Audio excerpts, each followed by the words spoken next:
Hello and welcome to the Undercut podcast. I'm one of your hosts, Jesse Billington, and we are back to preview this weekend's Belgian Grand Prix. And when I say we, I mean all three of us. I'm joined by none other than Mr. Thiemo Albus Daly and Miss Ellie-May Taylor. How are you both? You mean all four? Four. Okay, yeah, Ellie-May's got a Technically. cat with her as well. Apache has joined the podcast recording this evening. Although probably won't contribute too much in the grand scheme of conversation, but is there for moral support, perhaps? It's maybe an emotional support animal for Steak. They need it at this point. Yeah, they need a little bit of comfort and a guiding hand towards anything but a mediocre result. Are you going Anyway, home? yes, I'm rather good, and Ellie-May just seems to be distracted with the cat, so I think that's probably meaning she's good as well. They're fighting. He likes to just, I don't know, be annoying to them, and Lola likes to scream at him. Oh, he's breaking free. There we go. Anyway, cat drama out the way. Might as well jump on to the main part of this podcast. And we'll jump into the news first. And of course, this is something we touched on in our review of the Hungarian Grand Prix. And this is Mattia Binotto joining Audi.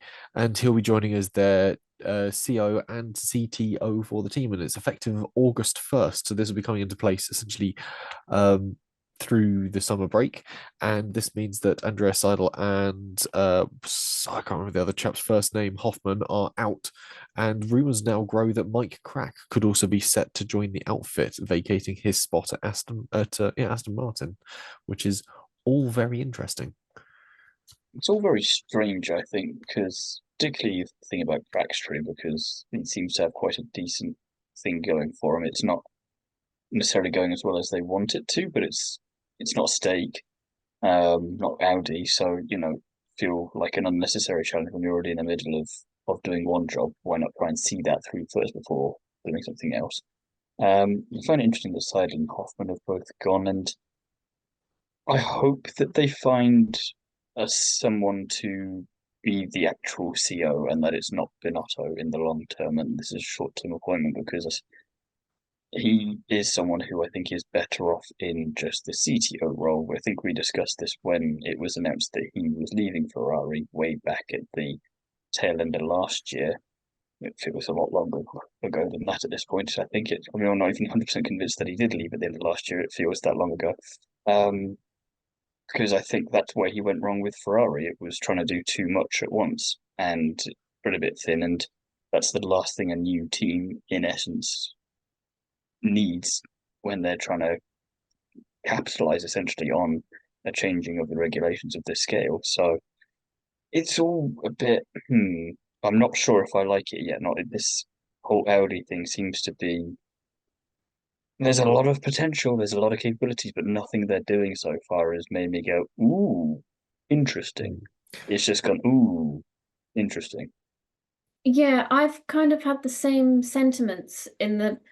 I mean, Audi has obviously set the target of winning races within 3 years of its entry, so they must have thought Seid was no longer the person to get them through that sort of trajectory. But Which is a do bit of I a pisser if you're side or leaving McLaren for this long-term project and then you get kicked out before it even really starts. Yeah, but it's more the case of, do I think Binotto can do that? And I don't know. I don't want to be pessimistic, but I've always thought that, a bit like you, Timo, that Binotto is better off. I'd say even in a sort of slightly lower ranks again. I mean, I say lower, but someone's like sort of like a technical director, or who has sort of a stronger role in engineering than sort of the logistics of a whole team. But I guess we'll see. Perhaps his management style didn't work with how Ferrari do things, and with a different set of people, perhaps he can actually maybe thrive instead.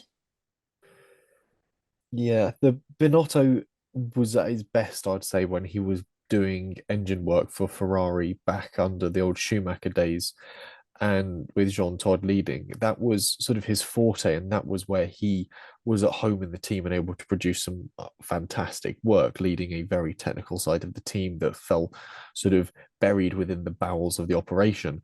I think he was moved up too quickly to a sort of part of the team that was way beyond his initial remit and as a sort of personal want of capability, and the results that we often saw from Ferrari sort of accidentally solidified him that he might or should be there. You look at some of the results that were achieved in the latter part of the Leclerc-Vettel era, they were relatively decent, but then of course that was sort of fraudulent engines and all sorts of weird reasons that sort of went, okay, so he's not doing too badly.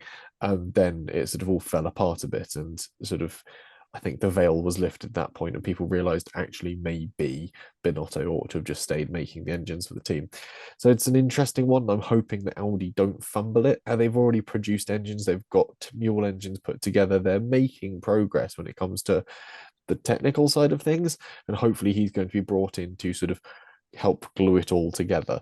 When it comes to the rest of the roles and chief officers and everything and so on and so forth, I'm hoping that Audi does something smart with this, because arguably Seidel was brought in to work on the Audi project. He wasn't brought in to sort of run the remainder of Sauber. He was brought in to get Audi ready, and we haven't seen results from that yet because Audi hasn't emerged. So it seems a bit almost premature that he's been terminated in my mind. That's why I was saying before, it's that difference in tone with when I go, ooh, interesting. It's the wrong one. I don't want to be doing that because it was already. I hope it's not going in the way that I thought immediately when it was announced that they were coming in, because you had that announcement that Audi are joining Formula One. You go, ooh, and they go, they're taking over Sauber. Like, oh, so it's already kind of following in that footstep of this was really exciting. Oh, it's not quite as good as we thought it was. And they're not even there yet. And in terms of trying to hype people up for it, they're not quite there, it feels like. And it's really weird to have this conversation so in depth about them when they haven't even done anything. They're not even there yet. And you're already just unexcited by it when it's such a massive manufacturer coming in. And I just think that shows the fundamental problem with it all is that nothing feels like it should do when you've got a potential new team coming in. So it's going to be really interesting to see how it turns around, because you hope it turns around. But you play that I think against we've the got optimism that there was for Andretti coming in as a team, and everyone going, "Oh, Andretti would be amazing." And you think they're maybe bringing Cadillac with them as an engine supplier, and they're bringing in the sort of technical might that have been able to put together decent Indy cars across the years, and they'll be opening up seats for new drivers. And the excitement that they were able to bring was completely counter to Well, what yeah, Audi that have was brought. kind of what you wanted from Audi, Yeah. but you never got, and they denied that one. And so it's weird the parallels there. Ellie-May, you were going to say something. I was just going to say, I think we've got to trust the process. Audi have pedigree. It's not like they're coming from nothing.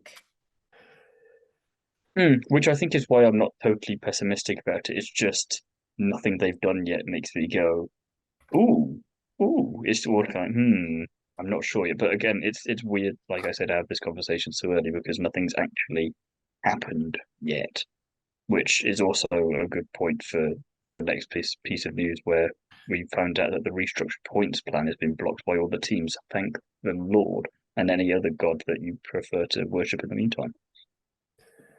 Yeah, this one's an interesting one. The original proposal would see a potential extension of the points scoring positions down the order. There was rumor that it might be down to 15th, 14th, or possibly even down to the bottom of the field. And this was sort of brought around early on in the season by mid-running teams. But those mid-running teams are now sort of regularly appearing in the points. The pressure is sort of lifted on them to actually do something. They're getting a reward for their results, as it were.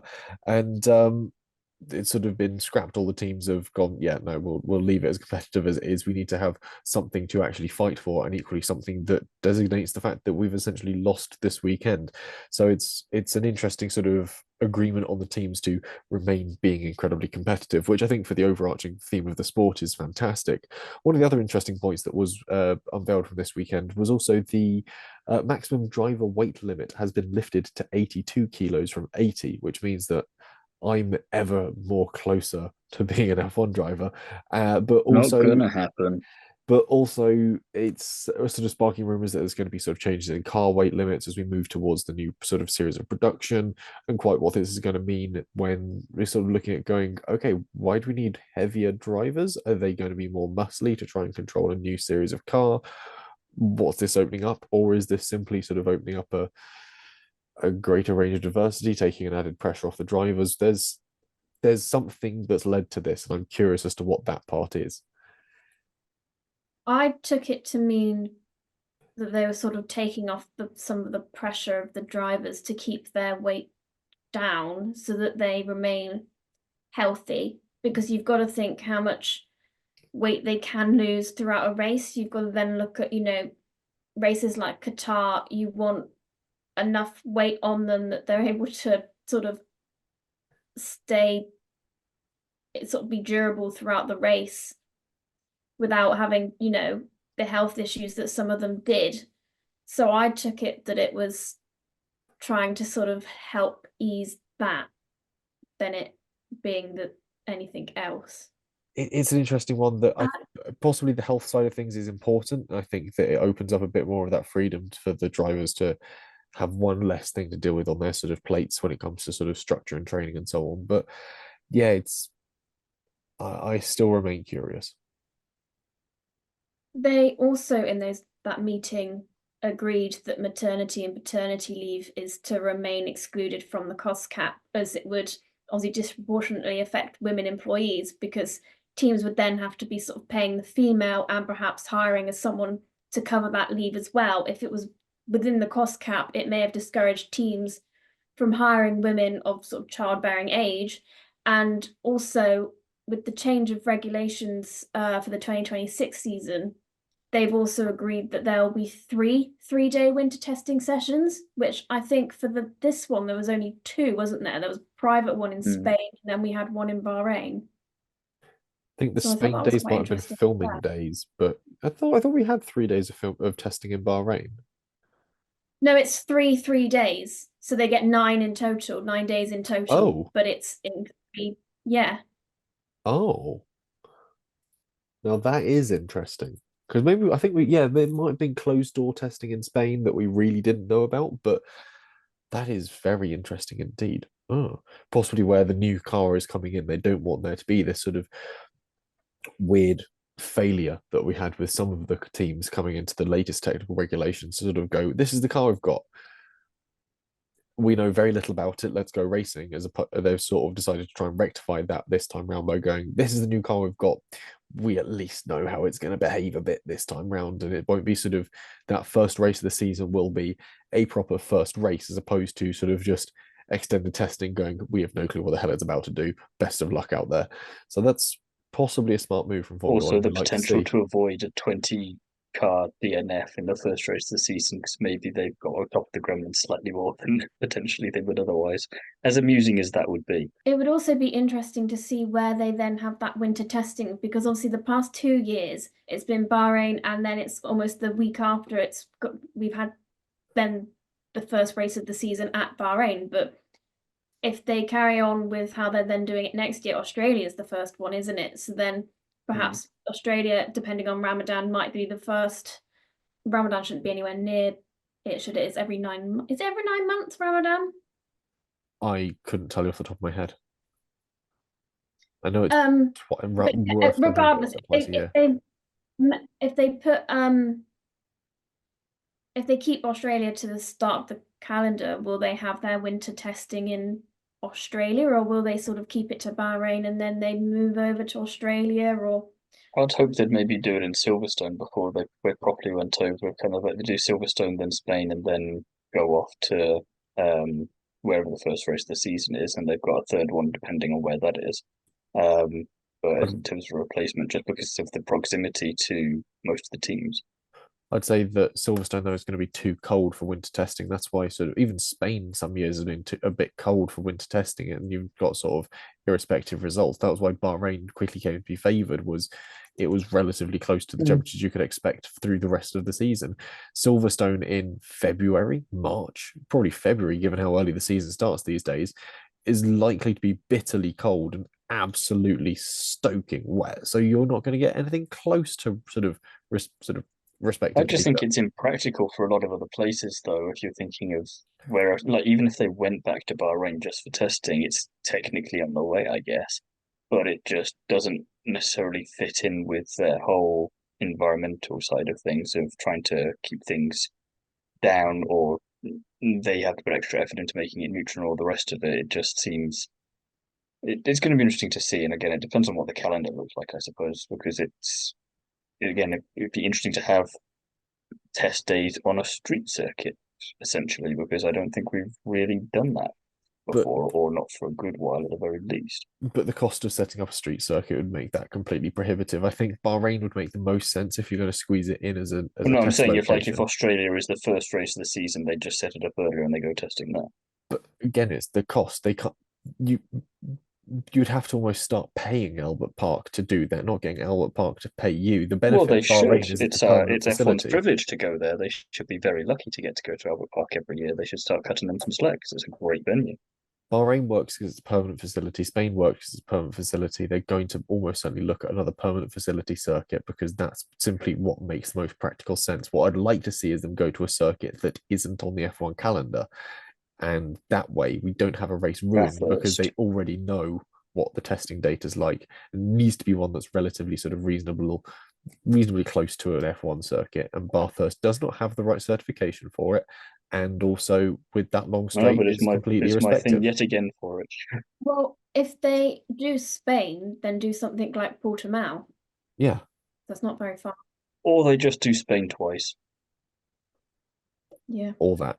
Either way. I mean, I assume two of them will be behind closed doors anyway, and we'll only see one of them. So yeah, there's very much the likelihood of that. But anyway, that's all still to come. As we look a bit more towards this weekend, Max Verstappen has had to take a new engine from outside his pool for Spa, and this means he'll be taking a 10-place grid penalty. And this is something I'd speculated on post-Canada, I believe, when we caught wind of his engine failure being pretty terminal.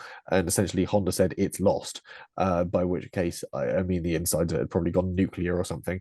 And the result is he's having to sort of look to outside of his engine pool to get that one fixed. And I mean, it's unusual that we're seeing that from Honda and Red Bull. We were anticipating potentially engine failures coming from somewhere else, Alpine maybe. So we're seeing Red Bull really pushing to the limits this season, and we're starting to see reliability of these old iteration cars coming to the fore and biting where we weren't expecting. I don't think it's going to make any difference for Verstappen at Spa, though, of all places. I think it's kind of lucky that he got it here, because we've seen what he's had to do from down the back of the grid in Spa before, and it's made absolutely no difference. I think obviously it's closer this year, but in the grand scheme of things, I think they have gotten a little bit lucky, which is probably me cursing him for the weekend, but I don't mind doing that because it means we get an interesting Grand Prix. But I don't think it's going to be as bad as it could be somewhere else, like Zandvoort, for instance. For me, I think it will be interesting to see how he makes it up the order compared to how Perez has been. I think you know already how that's going to go. Yeah, otherwise it's going to highlight a real big problem if Max, can get back up to a podium. It's only a problem for Perez. Well, yes. This is very true. It's not a problem we personally have to overcome, but it's opening up things a little bit as we go into the weekend. And another thing on Max Verstappen's plate is Helmut Marko has come down and said, get off that goddamn video game console. No more late night sim racing. It's been culled by the team. The defending world champion has agreed to put a stop to competing in sim racing events late at night before Grand Prix following the Hungarian weekend, where of course he was racing at the online Things you Spa wouldn't 24 need to hours. think that you'd have to say either, like just be sensible and just go to bed. We're racing in Formula One tomorrow. Is that not good enough for you? Like racing, you literally. There's so many other times you could be doing this. Do it then. Yeah, I think it's fair enough that they're clamping down on it. He can do it outside of F1 weekends, fine, but he should be focusing on F1 when it's an F1 weekend. And if you're going to do online sim racing, at least make it something a bit more fun and do Mario Kart, and then you'd probably get a bit more of a fun headline out of it. Yeah, do what the Twitch quartet do and do like Euro Truck Simulator or Farming Sim or something. But Farming Simulator would actually be quite good there because you'd think, you know what, respect. Yeah, it's a quality game. Quite enjoy watching them do that. But Helmut Marko in the statement did say that while he respects that Max Verstappen has his own schedule and his own sort of sleep schedule that he works off of across weekends that does allow for this to a certain extent, he thinks that ultimately staying up till 3 a.m. exhausting yourself doing a 24-hour sim race probably isn't the smartest thing to do ahead of a Grand Prix. And it's weird when you agree with Helmut Marko. Yeah. that's sort of where I've got to with that one. Still on news ahead of this weekend, of course. Is it out yet? I can't remember if it's out yet. The new Deadpool Wolverine Yes, film. it's out. Oh, the film I don't know, but the livery definitely is. Delivery is, yes, yeah, that's what I was asking, if the film's out yet, or if you've seen it or not. But if it's not out and you haven't seen it, no point in asking. But yes, Alpine have a livery for this weekend. It's going to look great on the maybe 4 laps we see it on Pierre Gasly's car before he retires. And yeah, it's sort of a tribute advertising livery for the new Deadpool Wolverine film. And you just know that Esteban Ocon is absolutely buzzing because he is a comic book nerd through and through. That's the note I sort of have, that it's a good livery, but are they going to stay in a race long enough for us to appreciate it? It's my stake problem all over again. It's like I really like this livery. When do you see it? When Zane Maloney's driving in Formula 2, because I never see it in the F1. It's quite frustrating because it looks so much better than their normal livery that you think after all of their kind of odd other liveries that they've had over the last years, and then they come out with this beauty, and you go, ooh, and then you oh Alpine, oh dear. And as well, if it rains in Spa, it's such a dark liveried car. Like No one's going to see it, and you're going to have a Schumacher them. Coulthard situation.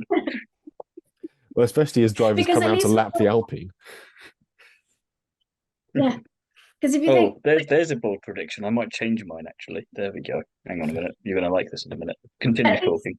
At least teams like Mercedes have got sort of the teal turquoise to at least kind of be a little bit fluorescent or sort of seen a bit. Alpine, it's just complete in the dark with just I know. claws. I mean, look, we've got a decent special livery, and also bear in mind the curse of the special livery never goes well for a team when they're doing that. Think back to all the times that Red Bull, Mercedes, Ferrari have run special liveries, and everyone's gone. A, it looks pants. B, especially when it's rained. Yes. B, you've failed there completely. You've had a double DNF or something ridiculous. The thing is it can't get worse, surely. Oh, it's it Alpine. Does if they'll you read find a my way. world prediction. They will find a way. Speaking of predictions, we might as well jump into those then. So, pole position. And it's a clean sweep across the board, actually, for Lando Norris. We all seem to think he's going to do it again. He's going to get on pole. The question is, will he be leading into turn one? We'll wait and see. No. I also don't think he might be leading into turn one. I don't think he'll be leading coming out of turn one. That is sort of roughly the direction my predictions are going in. The problem is as well, you never want to start on pole in Spa. You want to start in second. Yeah, you get the better entry to turn one. Which is why we've put him in first place, which is hilarious for us. Yeah, he'll be P7 by the time they get to the Kemmel Straight. Yeah. So Lando Norris on pole position, but crucially, when it comes to the podium, well, we've all got Piastri in second. Ellie-May and Thiemo, you've got Verstappen in third. And then it's we've unwittingly coordinated there. I didn't realise. Interesting. And then it gets a bit chaotic. Ellie-May, you think Lando Norris is finally going to win from pole? We'll start with that. Yes, I do. It's, if Oscar Piastri takes the lead of the race, he can, swap. Seems what Lando will have to catch up to him, though. Well, but I do think it's amusing, Thiemo, how you've put Charles Leclerc as who's going to win it, because then it's another one of those cases of, instead of Charles Leclerc getting pole and Max Verstappen converting it into the win, it's Lando Norris getting pole and Charles Leclerc.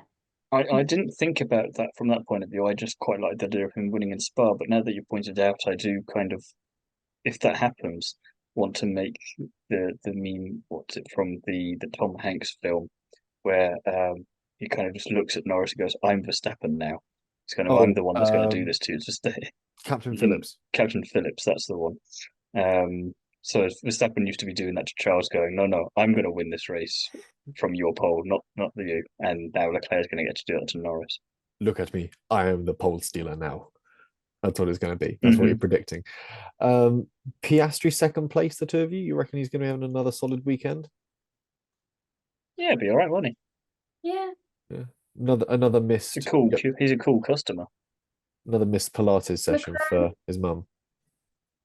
Yeah, McLaren also have a really cute teddy with a McLaren anorak on set. They had a teddy bear at the Formula E as well, which is interesting.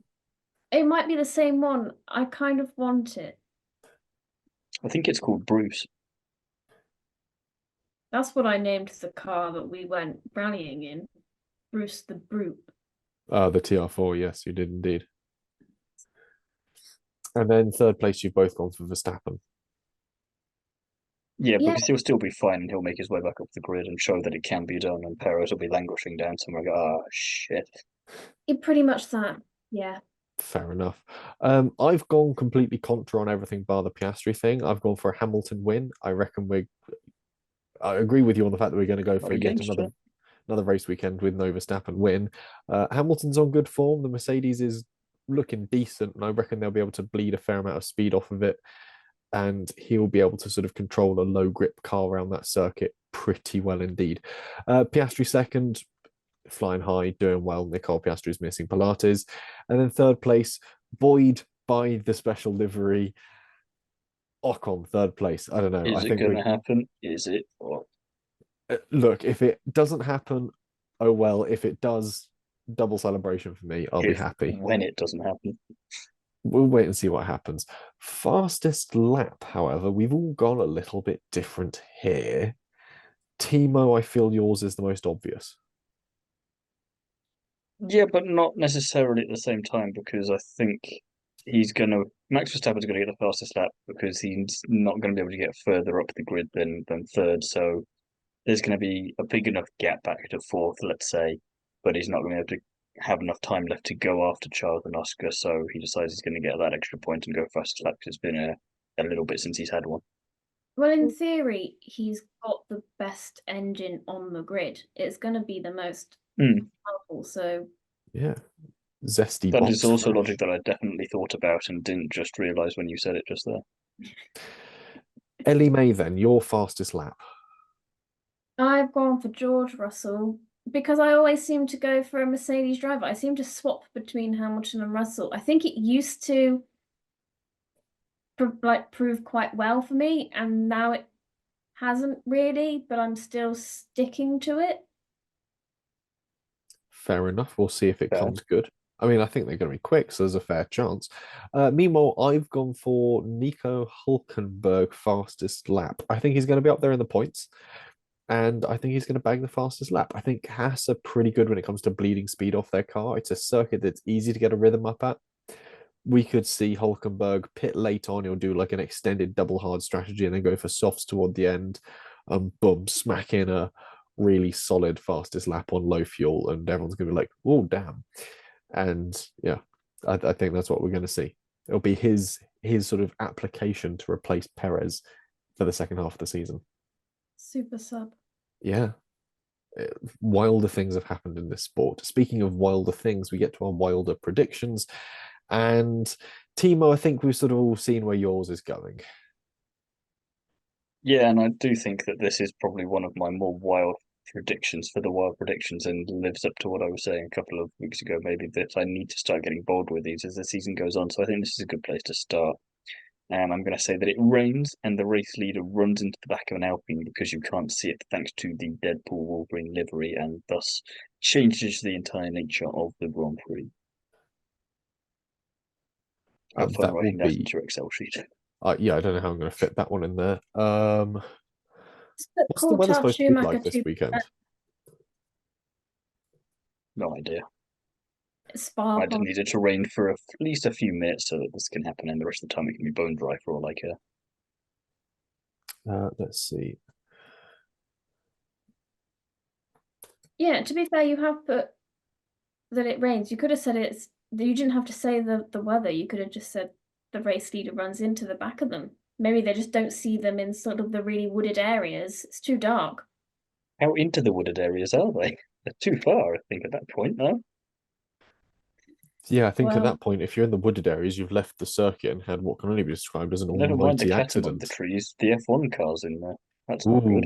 Oh, Friday, rain 65%, Saturday, rain 83%, Sunday, partly sunny with cloudy spells, 42% chance of rain. So you might struggle for the wet on Sunday, but you could get lucky with it through the day on Friday and Saturday. Ellie-May, your wild prediction is actually also quite wild, I think. I initially went pessimistic and decided to put all RB and Red Bull drivers out of the top 10. But then I realized that we usually make quite pessimistic wild predictions. So I usually then I don't try know to what you do an mean. optimistic one. So I said all RB and Red Bull drivers in the top 10 instead. If I wasn't happy with my bold prediction, I would have looked at yours just then for inspiration, gone, "Oh, wouldn't it be funny if Ricardo won a race this year before Perez?" But I think I'll leave that for a week or two. Well, it's like Mercedes, Ferrari, and McLaren all now have both drivers on a Grand Prix. Red Bull. I think if you told us that at the start of the year, we'd have been very surprised.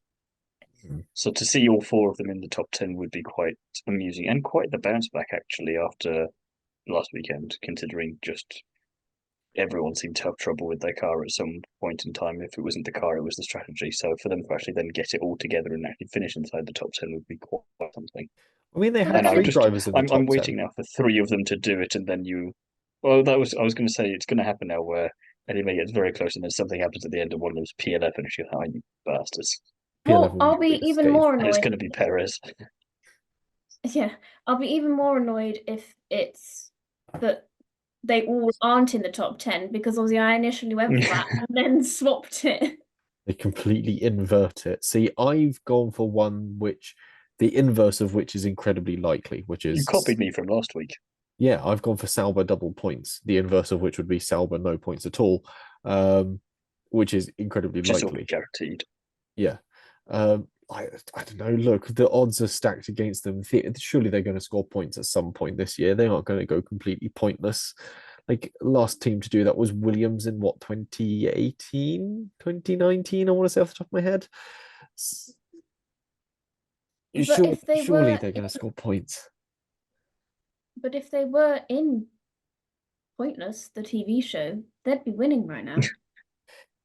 But they're not. And I'm They're sure at they could use those 2024 pitiful Formula One sums constructors. of prize money to get more updates for their car that don't work. Yeah, if How you about at the end of the season, we give them the Pointless trophy? I think that'd be a great crossover. I was going to ask if you put your drivers onto a quiz show or something and they won some prize money, does that count against the cost cap or does that count as like sort of a hidden monetary asset? Like, I could think you get you just Bottas on automatically have to tipping give it to point? charity because you're a celebrity on a game show, and therefore you're pretty much obliged to give it to charity. Yeah, but look at how Well, badly something Stake are that doing. Which I They are a suppose you could charity count at this stake point. as. Yeah. And something that isn't in the cost cap is entertainment. So you could classify that as entertainment, so it's not included. She's the lawyer. She knows the loopholes that can be exploited here. So that makes a hell of a lot of sense. So she's going to go into campaign finance law at this rate. Yeah, we get Zhou Guanyu on the weakest link, and away we go. I think we can solve Stake's problems here. Ironically, No, we need Perez on the weakest link.